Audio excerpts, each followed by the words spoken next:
ఎదగాలేదని చెప్పండి. ఇప్పుడు వాలంటీర్లకి తమ్ముళ్ళు 5,000 కాదు 10,000 ఇస్తామని అన్నారు. ఇవాళ వాళ్ళు పక్కన పెట్టేశారు. అవును సార్. ఎన్ని అబద్ధాలు, ఎన్ని డ్రామాలు.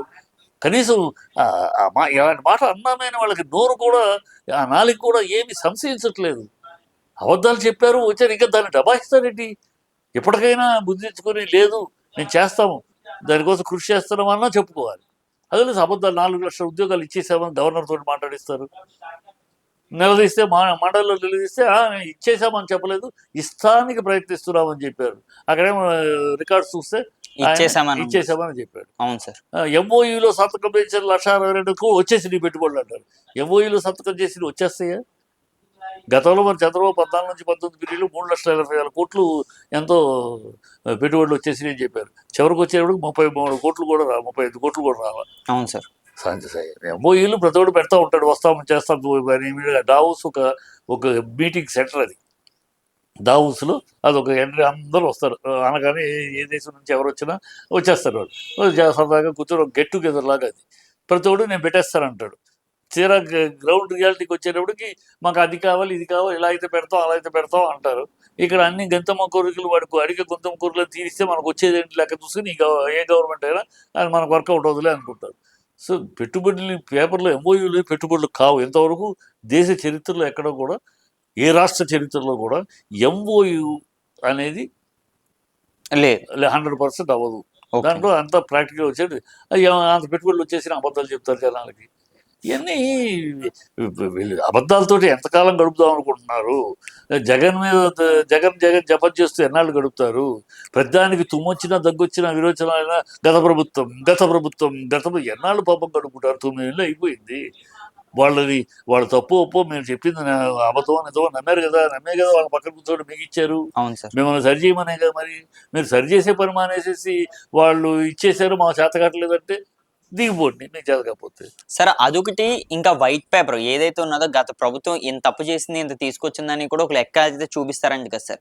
కానీ 10 నెలలు అయినా సరే ఎందుకని చూపిస్తలేదానికి వచ్చింది కూటమి? ఎందుకంటే ఇప్పుడు వాళ్ళు అబద్ధాలు చెప్పి 14 లక్షల కోట్లు అప్పు అని చెప్పారు ఫస్ట్.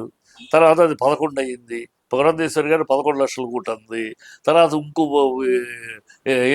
9 కోట్లు అన్నారు. ఇట్లా ఆఖరికి అసెంబ్లీలో వీళ్ళు చెప్పింది ఎంత? అసెంబ్లీలో వీళ్ళు చెప్పి 6 లక్షల చిల్లర కోట్లు. అవును సార్. అసెంబ్లీలో ప్రభుత్వం చెప్పిన లెక్క. అంటే 14 లక్షల కోట్లు అనేది అబద్ధమే కదా. 11 లక్షల పురంధేశ్వరి అబద్ధమే కదా. 8 లక్షల కోట్లు అబద్ధమే కదా. లెక్క తీసి ఆరా తీస్తే సెంట్రల్ గవర్నమెంట్ నుంచి వచ్చిన లెక్క అప్పు చేసింది 6 లక్షలు. ఈ ప్రభుత్వం 6,80,000 కోట్లు, మొత్తం 6 లక్షల పైచీలకు అప్పు చేసింది. దాన్ని 14 అబద్ధం అంటే ప్రజల్లో అలాంటి భ్రమ కల్పించేశారు. అది ఏమి చేయలేదు. పోర్టులు ఎవరు కట్టించారు? నువ్వు కట్టించావా? ఇవాళ నువ్వు ప్రైవేట్కి లీజ్కి ఇస్తున్నావు. అవును సార్. ఎలా ఇస్తున్నావు? గవర్నమెంట్కి ఆదాయం అని గవర్నమెంట్ ఉద్యోగాల్లో ఇచ్చారు. ఎవరికో ప్రైవేట్కి ఇస్తే ఏం ఆదాయం? గవర్నమెంట్కి లీజ్కి ఇస్తున్నావు. ఏమి ఈ రాలేదా? కాలేజీలు రాలేదు, ఏమి రాలేదు. ప్రజలను ఒక మీ చేతిలో ఛానల్స్ 4 ఉన్నాయి, పేపర్లు 4 ఉన్నాయి, నాయకులు 9 ఉన్నారు. ఒక అబద్ధాన్ని మాట్లాడి ప్రజల్లో ఏమో నిజమేమో, ఒక అబద్ధాన్ని 100 మాటలు చెప్తే నిజమేమో అనుమానం, అలాంటి అనుమానం కల్పించి భ్రమ కల్పించి నెట్టుకు వచ్చారు. సరే అదొకటి. మద్య నిషేధం సార్, మద్యం రేట్లు తగ్గిస్తానని కూడా గతంలో అవును చంద్రబాబు అన్నాడు. పవన్ కళ్యాణ్ గారు కూడా అన్నారు సార్. తాగుబోతుల కడుపు కొడుతున్నారన్న చంద్రబాబు పవన్ కళ్యాణ్. అవును సార్. ఏదో రెచ్చిపోయి తాగుబోతుల కడుపు కొడుతున్నారు, గుండెల మీద తంతున్నారు. ఇదేంటో తాగుబోతుల గురించి ఎంత మద్దతుకు మాట్లాడుతున్నాడు. తాగద్దు అని చెప్పాల్సింది పోయి తాగుబోతులు రేటు తగ్గు. ఇప్పుడేంటి మరి?